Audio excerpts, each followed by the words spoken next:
So in part A, we can directly apply the conservation of energy, where Kf is the final kinetic energy and Uf is the final potential energy, which should be equal to K initial or initial kinetic energy plus initial potential energy.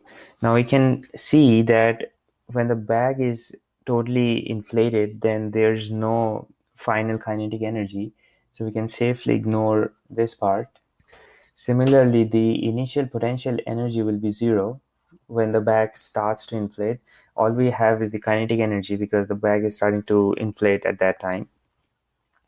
So this kinetic energy will be half of m v naught squared, where v naught is the speed of the driver, and for the potential energy, it's